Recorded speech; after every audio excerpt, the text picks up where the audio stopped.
Memoir, Memory, and Mastery by Ashley Ryan. The book I read was The Skin We Speak by Lisa Delpit and Joanne Kilgour Dowdy.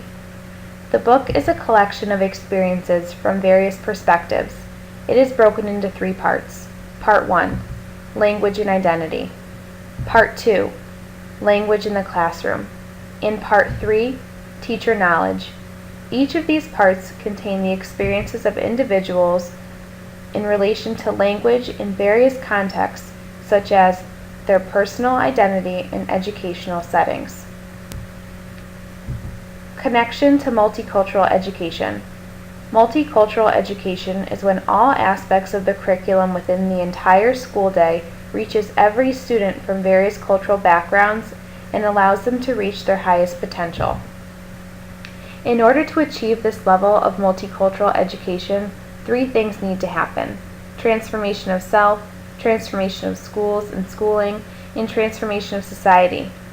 The Skin We Speak is an example of next steps for a school to read as a community to better understand families from various cultural backgrounds with language as a key component.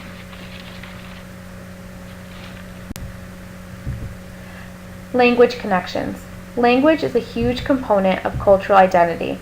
It is so much more than how a person sounds when they speak. It is a large part of who they are. Dialects are just as important, such as Ebonics as its own language, because it represents a large group of people.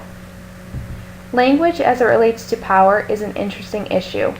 Oftentimes those in power tend to speak standard English in the United States, and those who don't speak like them are automatically viewed as inferior. This relates directly to how language impacts privilege. Those who are considered to be privileged speak a language the society has deemed as the best of the best. Those who speak differently automatically have less opportunities just because of the way they speak. In The Skin We Speak, there are countless examples of how language can make or break opportunities presented to them. Teaching diverse students. Instructional strategies are important to keep in mind when teaching culturally and linguistically diverse students. Some examples are giving opportunities for them to use their language in the classroom and teaching all students a love of reading that can carry them through their years of schooling. Pedagogy matters. Teachers need to want to educate and teach all children equally. Professional development should take place across school settings to better educate teachers how to teach diverse populations. Social activities should be conducted to allow students from various backgrounds to educate and express themselves in a judgment-free zone. Measurement of success should occur through progress monitoring tools such as social surveys and academic measures. Impact on schools. Changes need to be made in overall instructional practices because schools as a whole are failing to equally educate students from culturally diverse backgrounds. Therefore, curricula needs to be developed and used to reflect a linguistically diverse student body. Schools need to do a better job of instilling an overall awareness and understanding of how language impacts academics and social aspects of the school day.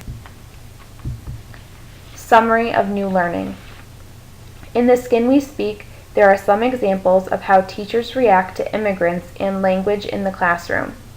There can be mixed circumstances. Some teachers revel in the politeness and respect that some immigrants arrive with, and then there are others who view these students as less intelligent when compared to their peers. Also, in The Skin We Speak, there are examples around better understanding our students. In order to be effective teachers, they need to be aware and understand the racial and ethnic differences that are found within their classrooms.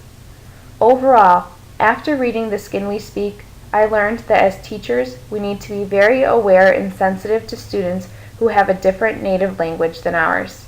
It is important to keep in mind that their intelligence is not measured by their language or the way that they speak.